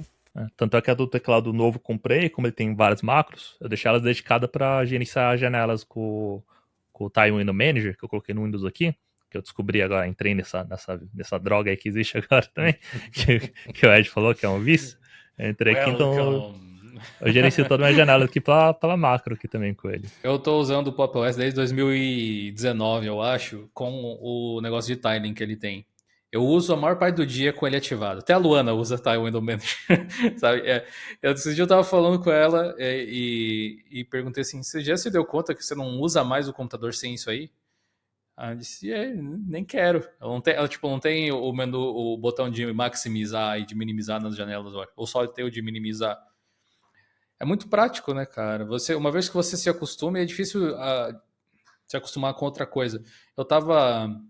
Essa semana eu instalei alguns sistemas para testar. Instalei o Fedora novo, o Ubuntu mais recente, o Cosmic novo também, o Alpha lá. No Ubuntu e no Fedora, dois gnomes. Eu instalei o Zorin também. Todos eles têm algum tipo de tiling básico.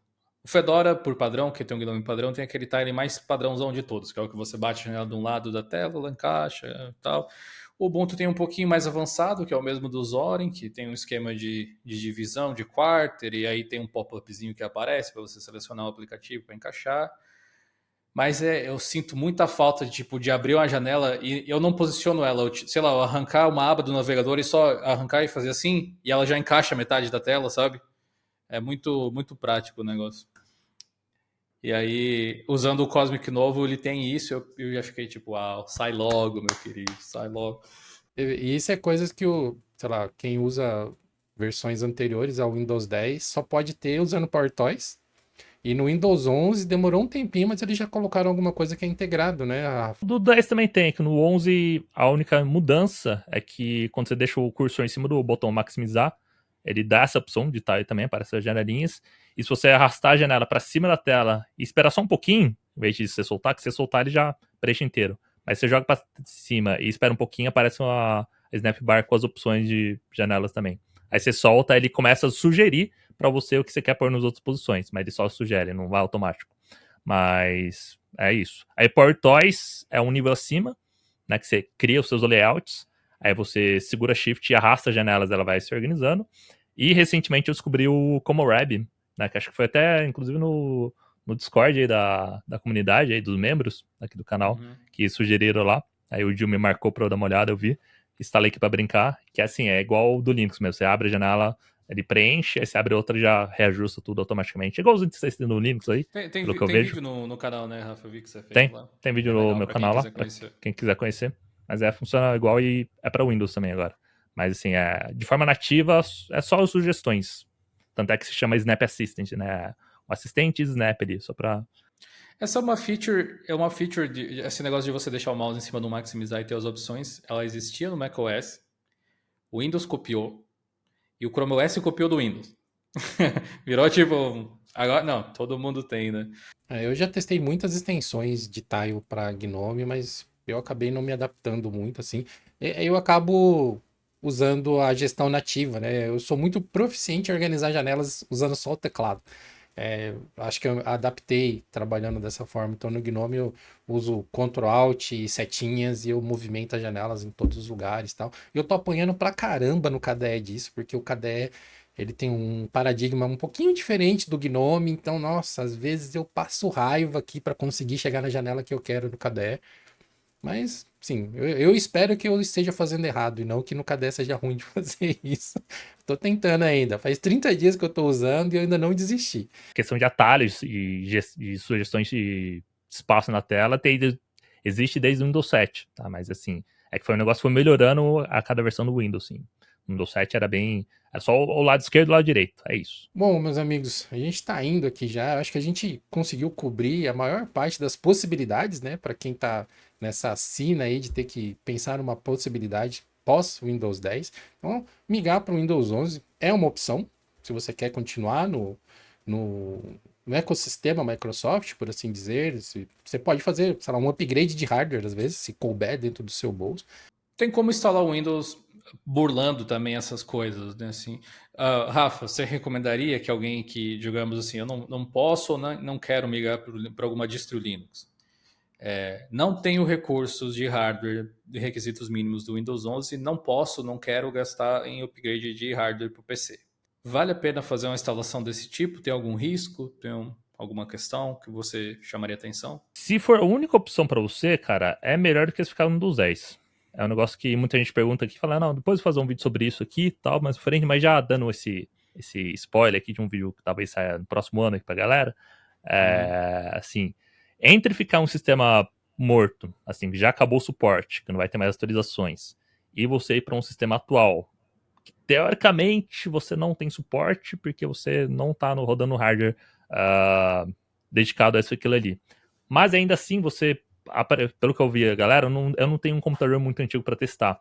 Mas pelo que eu vi do pessoal, mesmo se você instalar o Windows 11 em um computador teoricamente não suportado, você ainda recebe atualizações de segurança, ainda recebe os updates de novas features ali, as coisas demoram um pouquinho, mas chega. Então, nesse caso, ainda assim é melhor, se você não quer ir para Linux, é melhor você ir para um Windows 11, mesmo que seu hardware não aguente. Tem a questão de se seu hardware for muito antigo, assim, mas assim, muito antigo mesmo, você pode ter problema de desempenho. Né? Mas assim, cara, assim, i7 segunda geração, sim, pra lá que você vai ter uma dor de cabeça. Assim, se for com um processador minimamente decente, de quinta, sexta geração, você ainda consegue rodar um desempenho bem satisfatório, principalmente para funções básicas. Né, que acho que provavelmente a galera tem um computador mais antigo acaba utilizando. Então, vale a pena, sim. Se for responder, vale a pena você fazer essa É um burlação. plano B ali, digamos É, assim. Não é o ideal, mas não é o ideal. é o que tem para hoje. Só toma cuidado de onde você vai pegar essa ISO do Windows, tá? Usa aquele recurso lá de customizar a ISO que a gente mostrou no canal. Tem no canal do Rafa uma versão da dele também. Tem outros. Acho que até como é que é o programinha? O Rufus, o negócio de criar pendrive bootável. Ele tem lá o bypass dessas coisas também.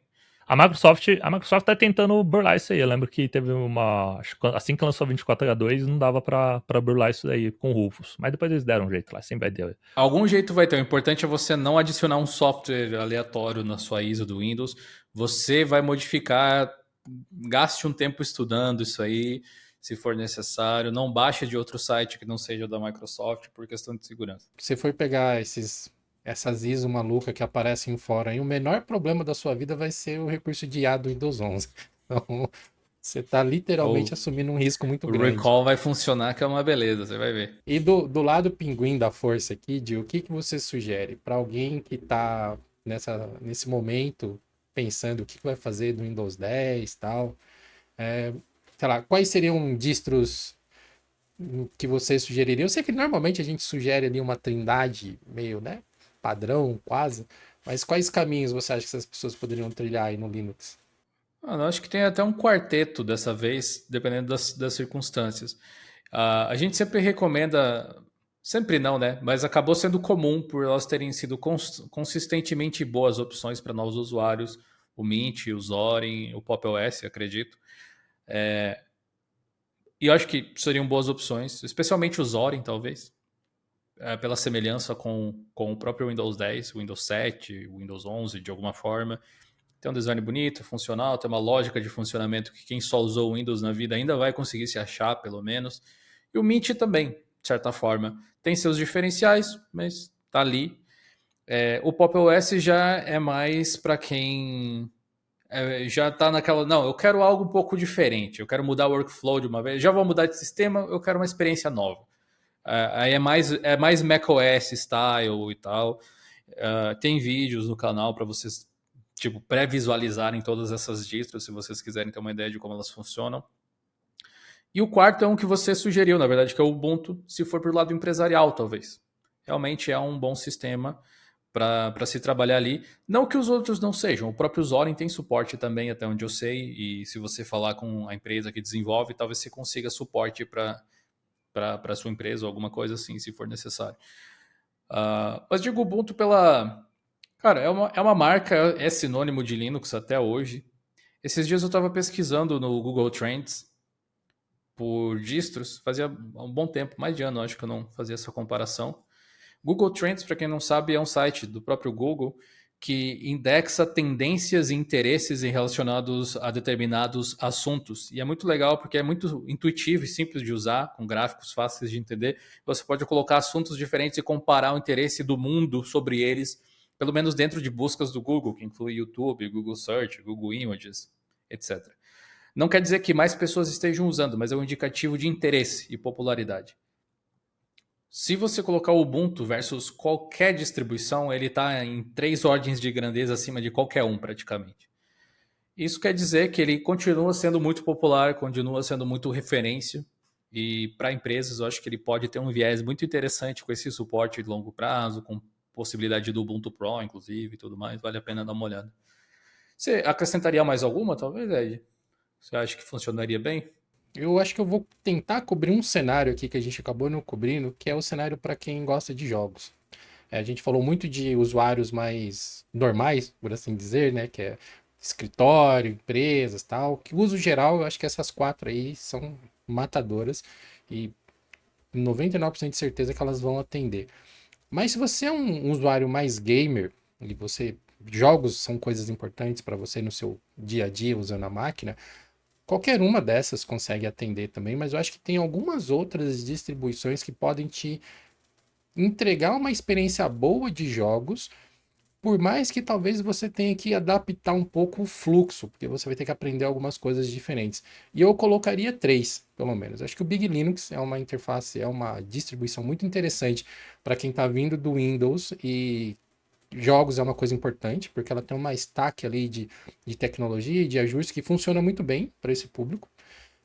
Eu acredito que também o Garuda, apesar do Garuda eu recomendar não a versão Draconic lá, pega uma das outras mais padrão, que você vai ter uma experiência mais normal de uso. Pega o Gnome padrão, pega o KDE padrão. Se você vem do Windows, provavelmente o KDE padrão vai ser mais familiar para você. Eles têm uma versão XFCE até, se eu não me engano. Então, Isso tem uma versão Hyperland. Eu gravei um vídeo essa semana utilizando ele, né? então acho que o Garuda, para quem curte jogos, é uma boa opção. E para finalizar, eu acho que o Nobara Linux também é uma versão, é uma distribuição interessante. Apesar dela ter o padrão Gnome, por ela ter muitas otimizações voltadas para jogos, para quem é gamer no Windows e quer continuar sendo gamer primariamente no Linux, o Nobara pode ser interessante. Então Será que são o Basite não seria melhor que o Nobara para jogos? Eu nunca testei o Basite, mas o que me pega do Basite e dessas distribuições assim, Steam Deck-like, é que o uso primário delas é ser um console, não é isso? Então, quando você vai abrir, ele vai abrir para você jogar. Não necessariamente não. Ele tem essa função, ele pode fazer isso, especialmente se você tiver, se você não usar NVIDIA, porque o Gamescope lá da Valve que ele tem como possibilidade de interface funciona com hardware com driver open source, né? Então tem essa limitação. Mas o padrão dele é desktop KDE, se eu não me engano. E aí, tipo, tem os vários utilitáriozinhos. É bem parecido com o Nobara, de fato, com essa possibilidade de você ter uma experiência Steam Deck-like, que nem você falou. Aí depende, né? Se você quer isso ou não. Mas fica aí como uma opção, então, talvez ao lado do Nobara. E meio que de propósito eu peguei distribuições de bases diferentes que você E vai o ter ali. Fedora mesmo, você não acha que poderia também servir para alguns? Então, cara, o Fedora eu acho que não, por, por conta do problema com drivers da NVIDIA. Placas NVIDIA são muito comuns em gamers. E o Fedora ele tem uns passinhos a mais ali para você poder ter uma boa experiência com uma GPU NVIDIA, que pode não ser muito atrativo para quem está vindo do Windows agora. E essas outras distribuições todas já tem isso pronto. Você baixa uma ISO com driver e você só vai instalar e sair jogando. Entendeu? Então pode ser como uma, sei lá, uma segunda tentativa, caso você não goste de alguma das opções, mas não é uma das que eu sugeriria para ser a primeira experiência, não. Tá? Eu tenho uma lamentação em particular com o Ubuntu, que foge um pouco até da temática do vídeo aqui, mas a Snap Store, né? Talvez as pessoas que cobrem o Ubuntu e que usam, sim, eu devo ser um dos menos contra a Snap Store. Eu acho que é uma ótima solução para várias coisas. Mas, por exemplo, instalando o Ubuntu 24.04 LTS, como eu fiz essa semana, customizando ele e tudo mais, você tem acesso a menos softwares do que você teria na Snap Store hoje em dia se você utilizasse a GNOME Software com Flatpak. A menos que você só vá fazer uma coisa, tipo, preciso do navegador e aí vou instalar o Chrome ou o Firefox que vem para instalar já serve. Se você quer instalar outros softwares, muitas vezes, não ter Flatpak é uma perda a essa altura do campeonato. Tem muito software legal que você só encontra lá, que não está na Snap Store mais. Não dá nem para dizer que existe a versão em Snap e a versão em Flatpak. Tem softwares que não tem versão em Snap mais, apesar de ter alguns feitos pelos próprios desenvolvedores originais dos aplicativos, o que é uma coisa boa. E aproveitando esse gancho que o Gil puxou das lojas aí, tipo, para quem vem do Windows e está acostumado com a Microsoft Store, acredite, você vai ficar tranquilo no Linux usando o Discover ou usando a GNOME Software. O Discover, ele ainda é meio melindroso, assim, ele ainda tem uma. Você precisa se acostumar com ele. Mas se você sobreviveu com a Microsoft Store, fica tranquilo. Você vai dar risada usando até o Discover, porque tudo funciona muito mais tranquilamente. Você acaba conseguindo fazer muito mais coisas dentro da loja. Que no Windows você tem esse negócio, né? Baixa lá do fabricante, vai lá, executa. Isso aqui não está na loja, isso aqui tem que entrar lá no outro site, baixar o executável para instalar. E no Linux, na maioria das vezes, as coisas estão centralizadas nas lojas e você pode adicionar esses extras, né? Como o Gil disse, FlatHub ou Snap Store. Isso é a questão do Ubuntu em particular, né? Por exemplo, o Zorin já vem com snaps, flatpaks, tudo na mesma loja. As distribuições trabalham diferente. O Mint não, o Mint foca mais em Flatpak. Mas a questão aí é um ponto a favor, que nem a gente comentou lá atrás. Foi uma coisa que a Microsoft mudou na Microsoft Store, que quando ela lançou o Windows 11, ela liberou tudo. Então, cara, o nível de catálogo de aplicativo lá subiu pra caramba. Hoje em dia, do básico assim, o feijão com arroz, você encontra tudo lá hoje. Então, não Eu tem tinha uma tantas problemas reclamação também. com a loja do Windows 10 e eu não reparei mais isso na do Windows 11, que eu nunca mais abri ela, eu acho. Ou se abri faz tempo. Mas tinha muito aplicativo meio. Sei o que você vai Meio falar. eu sei, procedência duvidosa. Tipo, era às vezes um app open source, aí o cara mudava o ícone e o nome, botava o nome de um app pago e vendia ele, ou era tipo para você comprar um PDF, tipo umas coisas Sim. assim, como se fosse um software. Ainda tem isso na loja? Ou a Pelo, Microsoft conseguiu limar já? Ainda tem. Mas, tipo, eles conseguiram dar uma boa despriorizada nesse tipo de conteúdo, porque já tem, com a maioria das coisas, já tem um aplicativo oficial ali. De novo, feijão com arroz ali, você encontra tudo. Então, ali, eles dão uma hierarquia melhor ali. Mas se você ignorar o primeiro ali pro segundo, pro terceiro, você vai encontrar as coisas duvidosas mesmo. Eu me lembro que para um conteúdo aqui do Diolinux Labs, muito antigo, eu fui pesquisar o GIMP na loja da Microsoft Store. E, tipo, tinha uns 30 resultados, assim. E o GIMP oficial tava lá pelo 12º, 15º, assim. Então você tinha que procurar muito para você achar o GIMP oficial. E, tipo, eu achei porque eu sabia que era o GIMP oficial, mas tinha vários GIMPs diferentes. Tinha até GIMP pago. Eu me lembro que tinha uma oferta, acho que de R$ 100 para você pagar pelo GIMP, sabe? Não, eu acho até ok, porque ninguém pede, tipo, faz parte da licença você vender. É mau caráter? Talvez, mas não é ilegal, né? Eu achei na Windows Store uma vez o Darktable Lightroom, porque o Darktable é um software de tratamento de fotos RAW, open source e tal, e aí o cara botou o nome na Adobe, mudou o ícone lá e tal, e tava vendendo, né? Que a alternativa também tem o Winget, né? Aí se você é um usuário de Windows, se acostumou com o Winget, que infelizmente é uma minoria, utiliza o Winget, muito bom. No Linux também vai estar em casa lá também com o apt e tudo mais. Só tem que descobrir só qual é o código certo, mas vai ser exatamente igual também. Bom, acho que a gente conseguiu cobrir aqui os principais pontos para quem quer migrar de sistema operacional. Mas acho que para a gente encerrar esse episódio, vale a pena a gente comentar com um pouco mais de detalhes o que acontece se você. Aliás, o que pode acontecer se você decidir encarar de continuar no Windows 10 depois que o suporte foi encerrado totalmente. A gente tem uma experiência com distros Linux que funcionam mais ou menos parecido quando encerra o suporte, mas me fala aí, Rafa, você que é o nosso insider aqui do Windows 10, como que tá essa coisa de fim do suporte e o que a gente já sabe oficialmente, assim, que a Microsoft falou sobre isso? Acho que é bom a gente definir primeiro o que é o suporte, né, do sistema. Acho que muita gente ouve falar disso, mas não sabe exatamente. Nunca usei suporte na Microsoft. Para mim não faz diferença. Mas então, a questão do suporte é realmente aquelas atualizações que você recebe do sistema. O Windows Update lá atualiza uma atualização nova, seja do Defender, do Windows mesmo, uma coisa assim. Tudo aquilo ali engloba o suporte. Aplicativos novos chegando no sistema, novas features, garantia de que um aplicativo novo vai ter funcionalidade compatível com o sistema. Então, tudo isso aí engloba a questão do suporte, né? Então, quando o suporte do sistema for encerrado, primeira coisa, seu PC não vai explodir, tá? Ele não vai deixar de funcionar, ele não vai parar de ligar. Tem gente que pensa nisso, mas ele não vai parar de funcionar, seu computador vai continuar aí ligando, seu sistema vai continuar funcionando assim, tudo mais. O que vai acontecer é esse tal do fim de suporte. O que isso pode te agravar? Em um primeiro momento, você não vai sentir diferença nenhuma. Vai passar uma semana assim, um mês, talvez um ano, falar, tá funcionando, maravilha. Só acontece, diariamente, tem as pessoas maliciosas vão caçando vulnerabilidade no sistema, principalmente do Windows, porque é o sistema mais utilizado no mundo. Então é onde a galera foca, concentra os esforços para achar falhas ali que eles podem explorar aquilo lá de uma forma, né? Com o fim do suporte, no momento que for identificada uma nova falha, a Microsoft não vai poder fazer nada, porque atualmente, assim, quando encontra uma falha, a Microsoft fala, opa, tem uma falha aqui, vamos lá corrigir, faz ali a gambiarrinha e corrige, joga update para todo mundo, o pessoal baixa, tá corrigido. Não tem mais como explorar aquilo ali, o pessoal vai ter que encontrar outra falha. Com o fim de suporte, não. Encontrou a falha ali, tem um buraco na estrada, é a prefeitura de uma cidade que não tem prefeitura muito boa, sabe? Tem um buraco na estrada ali, deixa aí.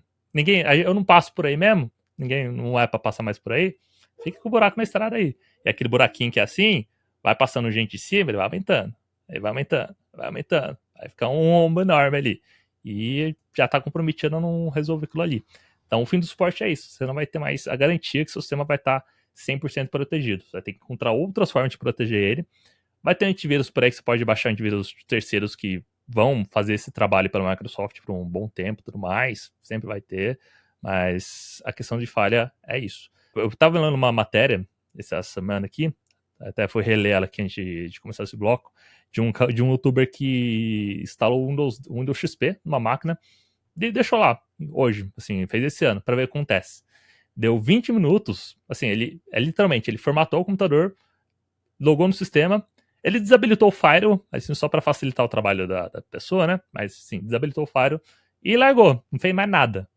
Deu 20 minutos, assim, já tinha vírus instalado, já tinha um outro usuário administrador criado que não foi ele que criou na máquina, já tinha servidor de FTP ativo na máquina, assim, o DNS do Windows tinha sido trocado ali e, tipo, ele não fez nada. Talvez o cara leigo vai pensar assim, mas tem gente fazendo isso ativamente? Não, tipo, bots, né? Tem.